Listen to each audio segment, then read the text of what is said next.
మట్టి పని వలసలు పోయి కూలీలుగా ఉండాల్సిన పాలమూరు రైతు బిడ్డ నల్లమల బిడ్డ రేవంత్ రెడ్డి తెలంగాణ రాష్ట్రానికి ముఖ్యమంత్రి అయినా నీకు దుఃఖం వచ్చిందా? లేకపోతే మా దళితులేమో చెప్పులు కుట్టుకోవాలి, మా యాదవులేమో గొర్రెల్ని పెంచుకోవాలి, మా ముదిరాజు సోదరులు గంగపుత్రులు చేపలు పట్టుకోవాలి, మా గౌడన్నలు ఈదులు గీసుకోవాలని నువ్వు పథకాలు తెస్తే మేము ఈనాడు మా దళితులు, మా యాదవులు, మా గౌళ్ళు, మా ముదిరాజులు, మా వాల్మీకులు, మా మాదాసి కురువ బోయల పిల్లలు చదువుకోవాలి. చదువుకోవడానికి young India integrated residential school Jadprolu గ్రామానికి 200 కోట్ల రూపాయలతోటి 25 ఎకరాల కట్టి చెప్పులు గుట్టుడు, చేపలు పట్టుడు, ఈదులు గీసుడు, గొర్రెలను పెంచుడు మా తాతలు ముత్తాతలు వాళ్ళ తాతలు కూడా ఆ వృత్తిలో వచ్చారు. ఇవాళ మా పాలమూరు జిల్లా మేలుకొన్నది. మా పిల్లలను డాక్టర్లను చేయాలి, ఇంజనీర్లను చేయాలి, ఈరోజు ఐఏఎస్లను చేయాలి, ఐపీఎస్లను చేయాలి, రాజ్యాలను ఏలాలి. మా పాలమూరు బిడ్డ తెలంగాణకు ఒక 20 ఏళ్ళు ముఖ్యమంత్రిగా ఉండాలి అని మా జిల్లా కంకణం కట్టుకున్నందుకు ఇవాళ నీకు కడుపు నొప్పయి దుఃఖం వచ్చిందా చంద్రశేఖరరావు గారని నేను అడుగుతున్నా. మేము చేపలు పట్టుకోవాలి, మేము చెప్పులు కుట్టుకోవాలి, నువ్వు నీ బిడ్డలు నీ మనమన్లేవో రాజ్యాలు ఏలాలనా? అంటే మా పాలమూరు వాళ్ళకి మంత్రి పదవి వద్దా? ఇవాళ ఈ పాలమూరు జిల్లాల 14-12 గెలిచినాం, కానీ 14 గెలిచినుంటే ఇంకొక మంత్రి పదవి అదనంగా వచ్చేది. 3 మంత్రులు కాదు, ముఖ్యమంత్రితో పాటు 2 మంత్రులు కాదు, ఇవాళ మిగతా 2 కూడా గెలిచినుంటే ఇవాళ పాలమూరు జిల్లాలో ఇంకొక మంత్రి ఉంటుండే. పాలమూరు జిల్లా నుంచే తెలంగాణ రాష్ట్రాన్ని పాలించి దేశానికి ఆదర్శంగా నిలబడే పరిపాలనని ఇవాళ అందించుండే వాళ్ళం. ఎందుకయ్యా నీకు దిక్కం?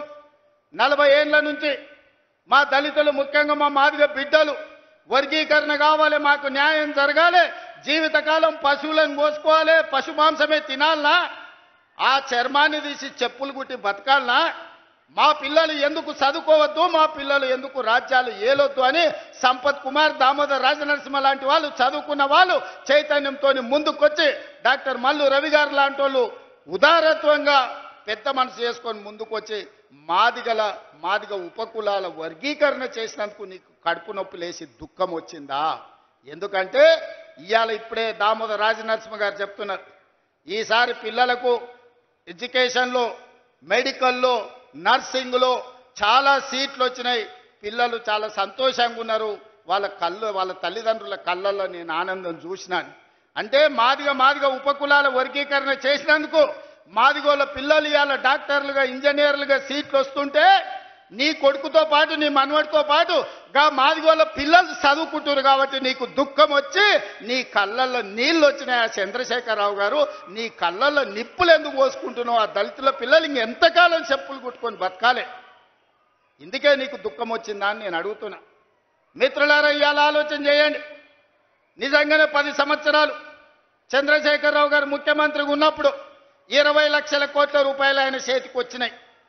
ప్రజలు కట్టిన పన్నులు కావచ్చు, 8 లక్షల కోట్ల రూపాయలు బ్యాంకుల్లో ఆయన చేసిన అప్పులు కావచ్చు. ఆనాడు అన్నాడు, ఉమ్మడి రాష్ట్రంలో తెలంగాణ ఉద్యమంలో, ఉమ్మడి రాష్ట్రంలో సమైక్య పాలనలో సీమాంధ్రులు మన సాగునీటి ప్రాజెక్టులు కట్టలేదు, నిర్లక్ష్యం చేసిండ్రు, అందుకే పాలమూరు జిల్లా ఎడారిగా మారింది. ఎడారిగా మారిన పాలమూరు జిల్లా నుంచి లక్షలాది భార్యాభర్తలు జంటలుగా వలసలు పోయినరా? నిజమే, ఆనాడు ఉమ్మడి రాష్ట్రంలో అన్యాయం జరిగింది. ఈ పక్కన కల్వకుర్తి మొదలుపెట్టి అక్కడ పెట్టి పోతిరెడ్డిపాడు ద్వారా వాళ్ళు తరలించకపోయినరు నీళ్లు.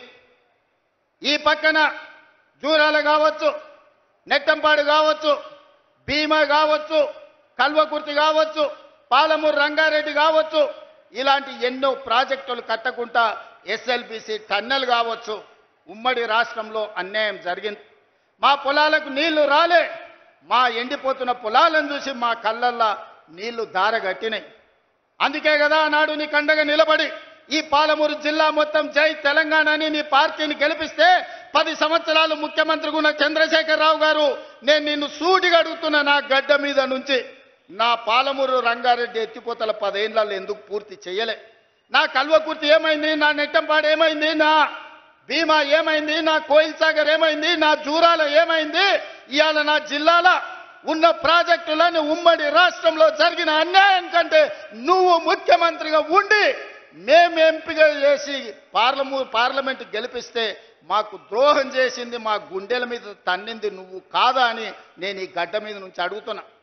10 సంవత్సరాలు 20 లక్షల కోట్లు ఖర్చు పెట్టిన చంద్రశేఖర్ రావు ఒక 20-25 వేల కోట్లు ఖర్చు పెట్టినుంటే 20 లక్షల ఎకరాలు పాలమూరు జిల్లాలో మా భూములకు నీళ్లు వస్తుండే కదా. కాళేశ్వరం మీద 1,00,000 కోట్లు ఒకే ఒక్క ప్రాజెక్టుకు మా అక్కలు వినాలి, మీ పిల్లలకు చెప్పాలి.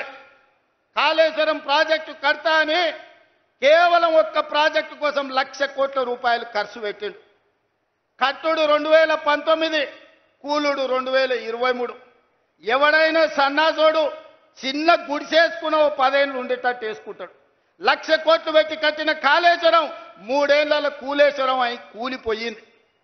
ఆ ఏళ్ళ మేం కట్టిన నాగార్జున సాగర్ చూడు, ఆ ఏళ్ళ మేం కట్టిన శ్రీశైలం చూడు, ఆ ఏళ్ళ మేం కట్టిన జూరాల ప్రాజెక్టు చూడు. జూరాల ప్రాజెక్టు మన డ్యామ్ దెబ్బతిన్నది అనంటే నువ్వు ఏమి పని చేయకపోతే పేపర్లో వస్తే నిమిషాల మీద మా శ్రీహరిని, మా ఉత్తమ్ కుమార్ రెడ్డిని పంపించి కొత్త రోడ్ వేయడానికి 120 కోట్ల రూపాయలు అప్పటికప్పుడు నేను మంజూరు చేసిన. ఎట్లా చేయగలిగినా మీ బిడ్డను ఉన్నా కాబట్టి నా జిల్లాకు చేయాలి, అన్యాయం జరుగుతుంటే చూసుకుంటూ ఊరుకోను అని అప్పటికప్పుడు ఇచ్చిన. ఇవాళ 10 ఏళ్ళు నువ్వు పూర్తి చేయని ప్రాజెక్టులు, 10 ఏళ్ళు నువ్వు పడా పెట్టిన ప్రాజెక్టులు. అందుకే దామోదర రాజనరసింహ గారికి, ఉత్తమ్ కుమార్ రెడ్డి గారికి చెప్పిన, మా అనిరుద్ధ్ రెడ్డి అడిగితే ఈరోజు అన్ని ప్రాజెక్టులకు సంబంధించి పాలమూరు రంగారెడ్డి ఎత్తిపోతల, Kalwakurthy project, Bhima project, Koil Sagar project, Nettempadu project, ఈరోజు ప్రతి ప్రాజెక్టు మహబూబ్ నగర్ జిల్లాలో ఉన్న అన్ని సాగునీటి ప్రాజెక్టుల భూ సేకరణకు ఎన్ని వందల కోట్లైనా ఈ సంవత్సరం డిసెంబర్ 9 తారీఖు లోపల మొత్తం భూ నిర్వాసితులకు వాళ్ళందరికీ నష్టపరిహారం ఇచ్చి భూమి సేకరించి రాబోయే 2 ఏళ్ల ప్రాజెక్టులు పూర్తి చేయడానికి ప్రణాళికలు సిద్ధం చేసినాం. అందుకోసం నీ కడుపు మండి కళ్ళల్లో నీళ్ళు వచ్చి నీకు దుఃఖం వచ్చిందా చంద్రశేఖరరావు గారు? మా పాలమూరు బాగుపడుతుంటే, ఎడారిగా మారిన మా పాలమూరు పచ్చగా మారుతుంటే, కృష్ణానది జలాలు మా పొలాల్లో పారుతుంటే నువ్వు ఎందుకంత విషం పెట్టుకొని ఈరోజు విషం జిమ్మాలని మా మీద పగబట్టి పనిచేస్తున్నావు అని నేను అడుగుతున్నా. వెనకటికెవడో దొంగలకు సద్దులు మోసిండంట. ఇవాళ శ్రీనివాస్ గౌడ్, నిరంజన్ రెడ్డి ఆ దొంగకు సద్దులు మోసే పని చేస్తున్నారు. సిగ్గుండాలి వాళ్ళు ఇద్దరికి. ఇవాళ జిల్లాలో జరుగుతున్న అభివృద్ధిని 75 ఏళ్ల తర్వాత ఆనాడు మొట్టమొదటి హైదరాబాద్ రాష్ట్రానికి ముఖ్యమంత్రిగా పాలమూరు బిడ్డ బూరుగుల రామకృష్ణారావు అయ్యిండు. ఆనాడు స్వతంత్రం వచ్చినప్పుడు, నిజాం రాజ్యం నుంచి విముక్తి కలిగినప్పుడు పాలమూరు బిడ్డ ముఖ్యమంత్రి అయితే మళ్ళీ 75 ఏళ్ల తర్వాత ఈ మట్టిలో పుట్టిన బిడ్డ ఈరోజు తెలంగాణ రాష్ట్రానికి ముఖ్యమంత్రి అయితే అభినందించాల్సింది పోయి ఆ దొంగకు సద్దులు మోస్తారా? సిగ్గుండాలి శ్రీనివాస్ గౌడ్, నిరంజన్ రెడ్డి. నీకు అన్నం తిన్నప్పుడు విశ్వాసం ఉండాలి. ఈ గడ్డ అన్నం పెట్టింది, ఈ ప్రాంత ప్రజలు మీకు అధికారం ఇచ్చింది.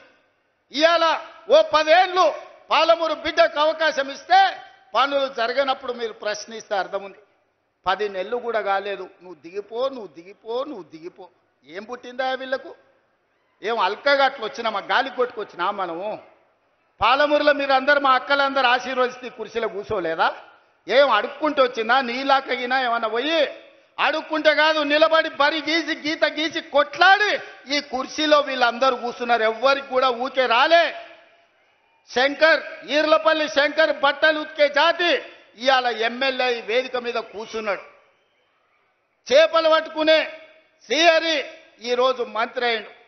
పార్లమెంట్ ఎన్నికలప్పుడు మక్తలు ఒక మాట చెప్పిన, పార్లమెంట్ ఎన్నికల తర్వాత తప్పకుండా ముదిరాజు బిడ్డను మంత్రిని చేస్తామని ఇచ్చిన మాట ప్రకారం ఇవాళ ముదిరాజు బిడ్డ మంత్రి ఈ వేదిక మీద ఉన్నాడు. పాలమూరు జిల్లా నుంచి. పాలమూరు అధికారం లేకపోతే ఇవాళ ఈ పాలమూరు బిడ్డ మొదటిసారి ఎమ్మెల్యే మంత్రి అవుతుండేనా? ఇవాళ మీరు ఆలోచన చేయండి. ఇవాళ ఈర్లపల్లి శంకర్ ఎమ్మెల్యే వేదిక మీద ఉంటుండేనా? మీరు ఒక్కసారి ఆలోచన చేయండి. ఇవాళ ఈ వేదిక మీద ఉన్న వాళ్ళు చాలా మంది చదువుకున్న వాళ్ళు ఉన్నారు. వీళ్ళందరూ ఎమ్మెల్యేలు ఎట్లయినరు? ప్రజా పాలన కాంగ్రెస్ పార్టీ మీ ఆశీర్వాదంతో అయ్యిండ్రు. అందుకే ఇవాళ వాళ్ళు అంటున్నారు ఎవరికి ఏమి జరగలేదని. నేను చెప్పదలుచుకున్న 5 నిమిషాలు. ఇవాళ రైతులను తీసుకుందాం. రైతులకు 24 గంటల ఉచిత కరెంటు వస్తుందా లేదా సోదరులారా మీరు చెప్పండి గుండెల మీద చేసుకొని. కాంగ్రెస్ వస్తే కరెంటు ఉండదన్నాడు కేసీఆర్. ఇవాళ వ్యవసాయ పొలాలల్లా ఇవాళ కరెంటు మేము ఇస్తున్నాం 18 నెలల ఉచిత కరెంటు. ఎవరు మొదలు పెట్టిండ్రా?